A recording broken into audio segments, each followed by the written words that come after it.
না গোপাল, না, কষ্ট হলেও আমি কথা বলবো। কাল রাতে যখন খেতে বসলাম, বেশ সুন্দরভাবে ভাত খাচ্ছি, এমন সময় কি মহারাজ? কোনো শত্রু কি খাবারে বিষ মিশিয়ে দিয়েছে? না না, ভাতের মধ্যে ছিল ভয়ঙ্কর বড় দুটো কাঁকড়, আর সেই কাঁকড়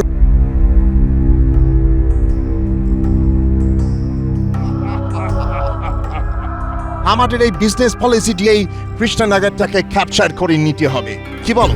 এটা তুমি একদম ঠিক কথা বলেছ। বিজনেস একটা গ্রেট ওয়ে হবে, তারপর ধীরে ধীরে টোটাল কৃষ্ণনগর আমরা দখল করে নেব। এরপর টোটাল কান্ট্রি। এক্স্যাক্টলি তাই। মানুষের বেঁচে থাকার জন্য ফুড খেতেই হবে। আর এখানকার মানুষ সব থেকে বেশি যে ফুডটা খায় সেটা হলো রাইস। তাই আমাদের একটা স্পেশাল চাল চালতে হবে। ইয়েস ইয়েস, চাল চলতে হবে, চাল।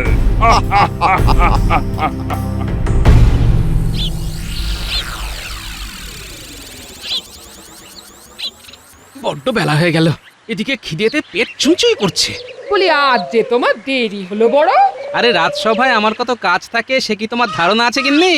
তোমার আর কি, মনের মতো রান্না করো আর খচর খচর করে পান্তি পাবো। কি রান্না করাটা বুঝি কোনো কাজ নয়? হ্যাঁ, বুঝবে খেলা বুঝবে, যখন একদিন রান্না করা বন্ধ করে দেব নিজেকেই তখন তোমার হাঁড়ি ঠেলতে হবে। হ্যাঁ, তুমি কি ভাবছো? হ্যাঁ, তোমার এই কথায় আমি দমে যাব? কখনো না। তুমি যখন তোমার বাপের বাড়ি গিয়ে মনের আনন্দে বসে থাকো, তখন তো আমাকেই চালে ডালে খিচুড়ি বানিয়ে খেয়ে রাজসভায় যেতে হয় নাকি? হ্যাঁ, কি গো, আমি বাপের বাড়ি থাকলে তুমি খিচুড়ি বানিয়ে খাও নাকি? ভারী মজা তো। হ্যাঁ, নিজে এমন ভাব করে থাকো জানো আমি বাপের বাড়ি গেলে তোমার খাওয়াই জোটে না। হ্যাঁ? এই রে, মুখ ফসকে কি বলতে কি বলে ফেললাম। তুমি আমাকে একদিন খিচুড়ি রান্না করে খাওয়াবে। হ্যাঁ, আচ্ছা আচ্ছা আচ্ছা গিন্নি, সে না হয় হবে। এখন তুমি শিগগির খেতে দাও, দেখি জোর খিদে লেগেছে। আচ্ছা তুমি বসো, আমি তোমার জন্য ভাত আনছি।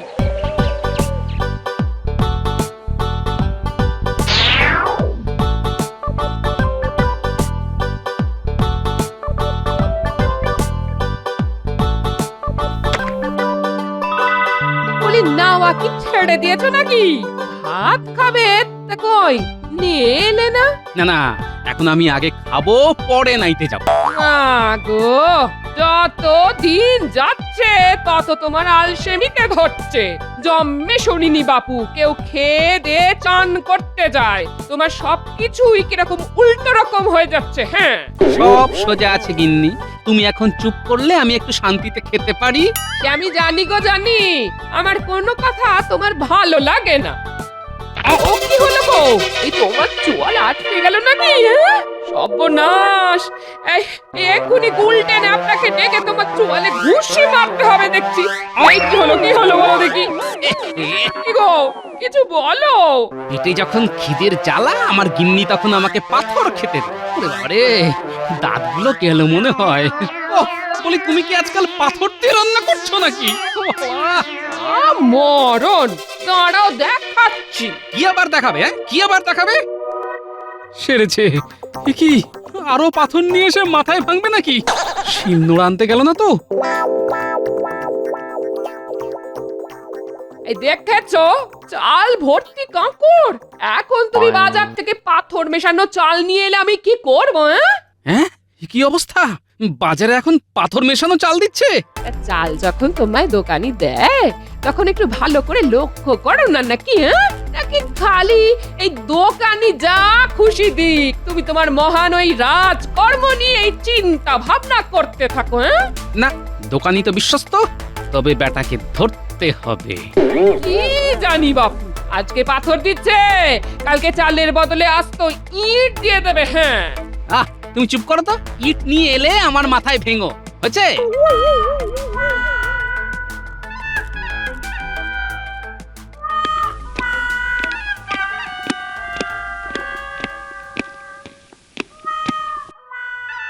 কি ব্যাপার?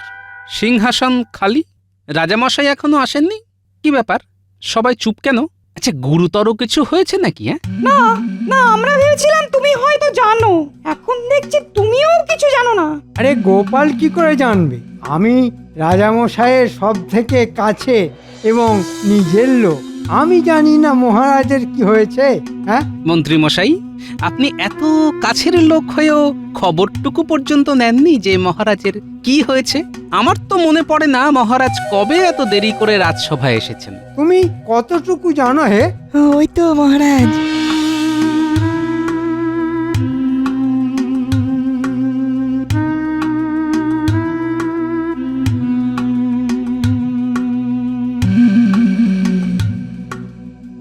মহারাজ কি হয়েছে আপনার? হ্যাঁ মহারাজ, কি হয়েছে আপনার? আমি যে চিন্তায় শোকে পাথরের মতো বসেছিলাম, ভয়ে কোনো সংবাদ নিতে পারিনি। যদি সত্যি কোনো খারাপ খবর হয়। মহারাজের কি কথা বলতে কোনো সমস্যা হয়েছে? যদি খুব শারীরিক সমস্যা হয় তবে না হয় আজকের দিনটা। না গোপাল, না, কষ্ট হলেও আমি কথা বলবো। কাল রাতে যখন খেতে বসলাম, বেশ সুন্দরভাবে ভাত খাচ্ছি, এমন সময় এমন সময় কি মহারাজ? কোনো শত্রু কি খাবারে বিষ মিশিয়ে দিয়েছে? না না, ভাতের মধ্যে ছিল ভয়ঙ্কর বড় দুটো কাঁকর, আর সেই কাঁকর অসাবধানে চিবিয়ে আমার দাঁত দুখানা ভেঙে গেছে। মহারাজ, মহারাজ, যন্ত্রণা কমানোর পচন আমার কাছে আছে, আর আপনার এখন ওই বিশ্রামের প্রয়োজন। মহারাজ, আজকে আমার ভাতের মধ্যে বড় বড় কাঁকড় ছিল। আমি কিন্তু খুব চিন্তিত হয়ে পড়ছি, কারণ আমাদের রাজ্যের চাল এত ভালো যে আগে এরকম কাঁকড় পড়ার উদাহরণ নেই।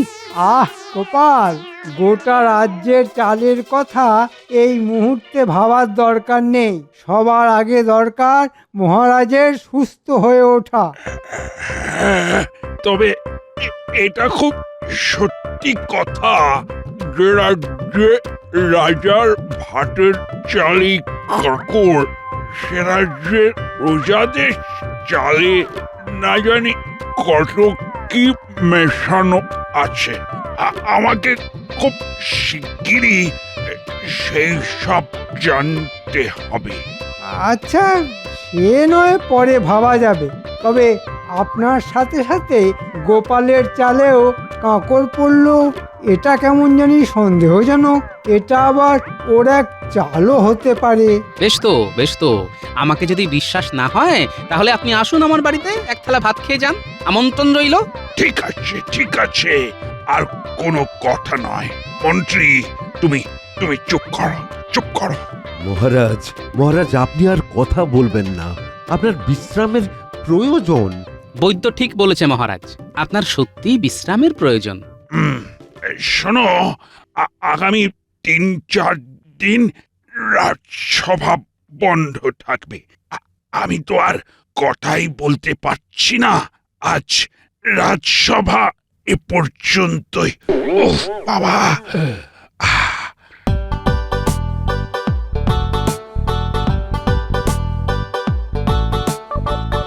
এই বলি কি এত চিন্তা করছো? তোমাকে বলেছি না বাড়ি আসার পর রাজসভার কাজের কোনো চিন্তা করবে না। সে তো ঠিক আছে, কিন্তু এবারে একটু অন্য কথা ভাবছি গিন্নি। আসলে রাজসভা আগামী ৩-৪ দিন বন্ধ থাকবে। এ কি গো, আর আবার কি হলো? কাঁকড়ে কামড় দিয়ে মহারাজের দুটো দাঁত একদম ভেঙে গেছে, যার ফলে উনি কথাই ভালোভাবে বলতে পারছেন না। হ্যাঁ, মহারাজও কাকুরচি বলেন? যাই হোক, কি আর করা যাবে বলো। এই শোনো না, আমার মাথায় না একটা বুদ্ধি এসেছে। হ্যাঁ, তোমার মাথায় তাহলে বুদ্ধি এলো শেষমেশ? আমি যা বলছি সেটা শোনো। বেশ বেশ, বলো শুনি। আগামী ৩-৪ দিন তোমার কোনো কাজ নেই। না মানে, কাজের কি অভাব আছে? না, তোমার কোনো কাজ নেই, তুমি আমাকে ঘরে জ্বালাবে, সেই জন্য আমি ঠিক করলাম আমরা যাব। কোথায়? তীর্থ করতে? না না না না, আমার বাপের বাড়িতে। সেটাই আমার তীর্থস্থান, বুঝলে? হ্যাঁ, না বুঝে আর উপায় কি?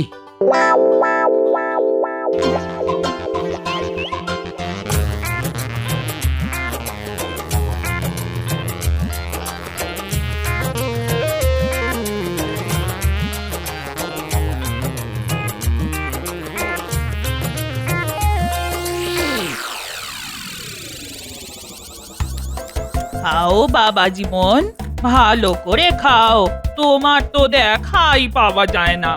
জামাইবাবু তো রাজকার্যে সবসময় ব্যস্ত থাকে। সে কি আর আমি জানি না? রাজকার্য না ছাই, তোমার জামাই বড্ড কুঁড়ে হয়ে গেছে। হ্যাঁ, এবারেও তো আসতে চাইছিল না, আমি জোর করাতে এলো। আহ, ওই চুপ কর না, জামাই বাবা জীবনকে একটু শান্তি মতো খেতে দে। হাতরে দিদি, হ্যাঁ তুই জামাইবাবুকে শান্তিতে খেতে দিস না? হ্যাঁ তা দেখ, তুমি তো তোমার দিদিকে চেনোই। তবে শ্বশুর বাড়িতে এসে ভালো করে খাবার মতো শান্তি আর কোথাও নেই। তোমাদের এত আপ্যায়ন, এত যত্ন আত্মি, এ কোথায় পাবো বলো? যত্ন তো করতেই হবে বাবা, জামাই বলে কথা। বাজার থেকে বেছে বেছে সেরা ইলিশ মাছগুলি নিয়েছি। তুমি আরো দুটো মাছ নাও বাবা জীবন। ওরে বাবা, আর না আর না, পাঁচখানি বড় বড় মাছের টুকরো খেয়েছি, আর হজম করতে পারবো না। জামাইবাবু, মাছগুলোর স্বাদ কেমন ছিল? খুবই খুবই ভালো, খুবই ভালো, কোনো তুলনা নেই। আমি খুব তৃপ্তি করে খেলাম, বুঝলে। তবে সব থেকে ভালো কিন্তু ভাতের স্বাদ, কোনো তুলনা নেই। বহুকাল এত সুন্দর চালের ভাত আমি খাইনি, বুঝলে। তাই না? আচ্ছা ভাই, এই চাল তুই কোথা থেকে এনেছিস? হ্যাঁ, বাজার থেকেই এনেছি। আজ 2-3 সপ্তাহ ধরে বাজারে এই চাল এসেছে। যদিও খুব দামি চাল। বুঝতে পেরেছি, দামি তো হতেই হবে। বুঝলে শ্যালক ভাই, তুমি যে দোকান থেকে চাল নিয়েছিলে, আমাকে সেখানে একবার নিয়ে চলো তো। জামাইবাবু, ওই দোকানটা বাজারের আরেক প্রান্তে। হ্যাঁ, চলো না যাই। এত ভালো চাল, ভাবছি বাড়ি ফেরার সময় এক বস্তা চাল নিয়ে যাব। বাহ, এ তো খুব ভালো কথা। চলুন চলুন জামাইবাবু, আপনাকে ওই চালের দোকানটায় নিয়ে যাই।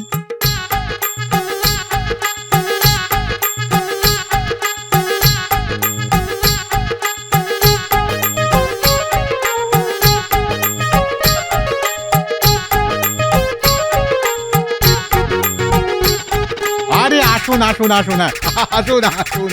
কাল ভাত কেমন খেয়েছেন? চাল ভালো ছিল তো? চাল আপনার অতি উত্তম। ইনি হলেন আমার জামাইবাবু। আপনার দেওয়া চালের ভাত খেয়ে খুব খুশি হয়েছেন। হতেই হবে, হতেই হবে। এই চাল সবারই খুব পছন্দ হচ্ছে।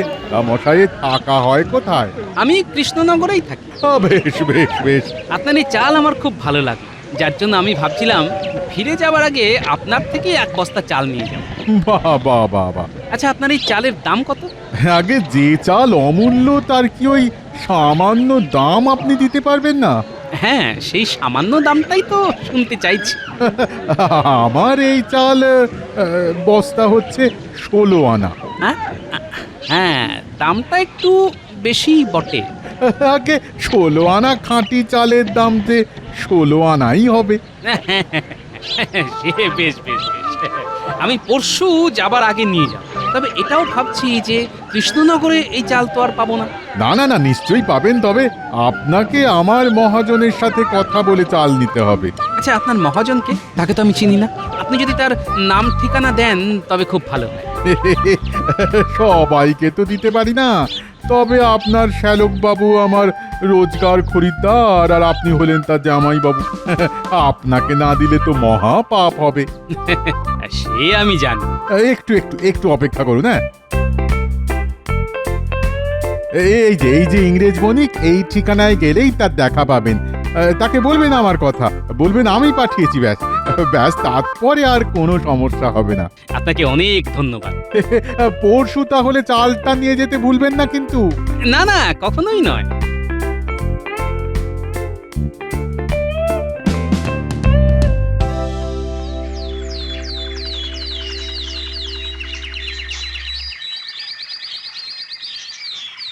Who are you?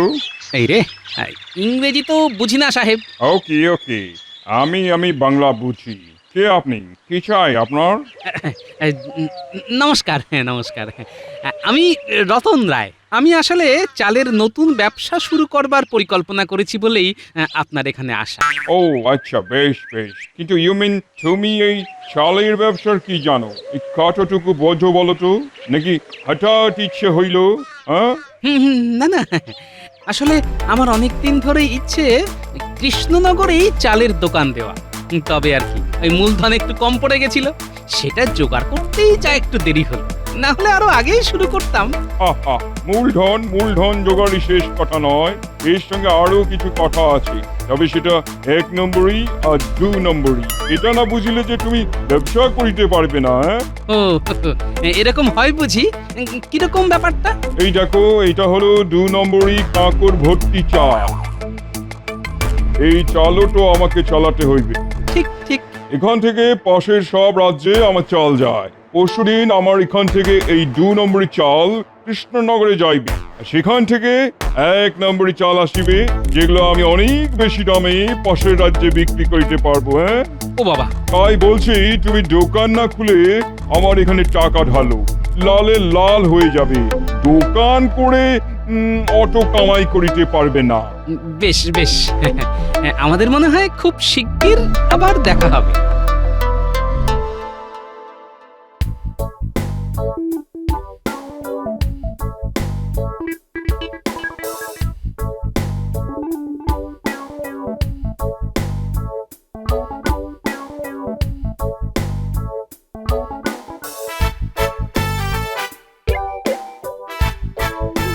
ওকে ওকে।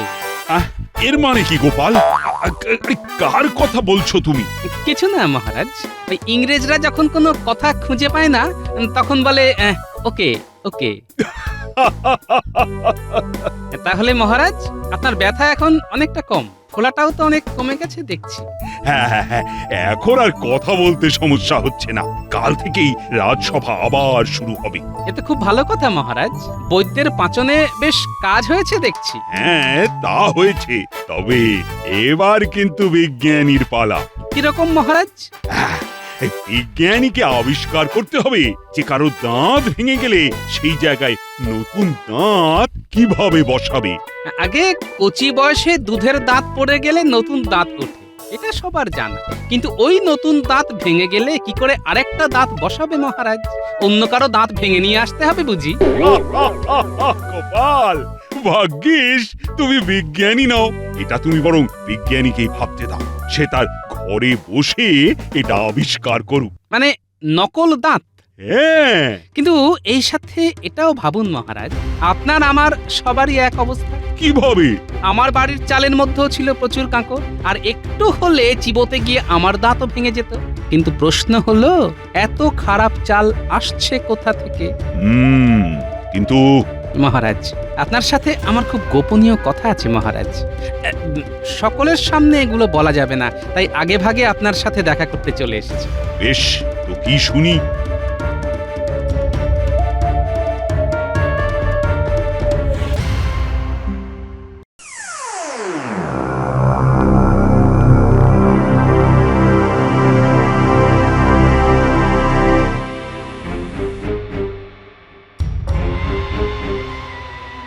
মহারাজ, বলো বলো গোপাল। দেখুন মন্ত্রী কি করছে। দেখতেই তো পাচ্ছি বিশ্বাসঘাতকটাকে। আজ ওর শেষ দিন, কে যা শেষ করার আমি করব। মহারাজ, ওই দেখুন ধানের গোলা।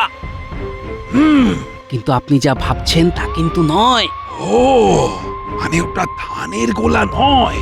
না মহারাজ, বাইরে থেকে দেখে সবাই ভাববে ওটা ধানের গোলা, কিন্তু ওটায় ভর্তি পাথর। আচ্ছা, বুঝতে পারছি এবার ওদের চালাকি।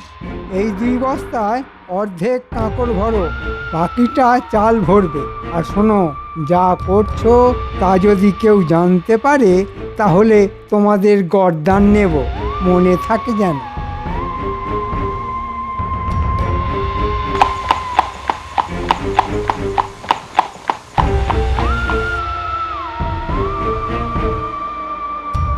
আরো 3 গাড়ি ভর্তি পাথর আসিয়াছে। ওগুলো তাড়াতাড়ি গুদামে ঢোকাবার ব্যবস্থা করো। কৃষ্ণনগরের 1 নম্বর চাল এই গাড়িতে পাঠিয়ে দিতে হবে। কি হলো সাহেব? মহারাজ, মহারাজ আমাকে মাফ করিয়া দিন, মহারাজ আমাকে মাফ করিয়া দিন। শোনো, তুমি বিদেশি, তাই যেখান থেকে এসেছো সেখানে চলে যাও। তোমাকে এখানে ব্যবসা করার অনুমতি আমি দিচ্ছি না। আর আমার রাজ্য ছাড়া আমার পাশের কোনো রাজ্যে তোমাকে যেন দেখতে না পাই, তাহলে কিন্তু তোমাকে আমি বন্দি করব। ওকে ওকে। গোপাল, দেখো ইংরেজের মুখে আর কথা নেই, তাই বলছে ওকে ওকে। ভাগো ভাগো এখান থেকে। কি বলেছিলাম না, আবার দেখা হবে। মহারাজ, আপনি এখানে এত রাতে? মানে আপনার কি ভালো ভাতের চাল লাগবে? ও ভাগা, হ্যাঁ, আমার রাজ্যের মন্ত্রী হয়ে এখানে এসে ইংরেজের সাথে শার্ট করে 2 নম্বরই পাথর মেশানো চাল রাজ্যের চারিদিকে ছড়িয়ে দেবার শাস্তি জানো? মহারাজ, এ কি বলছেন? আমি তো তদন্ত করতে এসেছিলাম। এই হলো তোমার তদন্তের নমুনা। পাথর মেশানো চাল খেয়ে আমার দুটো দাঁত ভেঙেছে, আর আজ আমি তোমার সব কটা দাঁত ভাঙবো। ওরে বাবা রে, ওরে বাবা রে, হায় হায়, আমার দাঁত, আমার দাঁত। হ্যাঁ মহারাজ, মন্ত্রীর একটি দাঁতও আস্ত রাখবেন না। আমি আগেই বলেছিলাম যে মন্ত্রী ছাড়া এত বড় কুকর্ম আর কেউ করতে পারবে না। আ আ ও ও ও বাবা রে, হায় হায় হায় হায়, আমার দাঁত, আমার দাঁত কোথায়? যোগ্য শাস্তি মহারাজ। সত্যি গোপাল, তুমি ছাড়া এই সমস্যার সমাধান হতো না।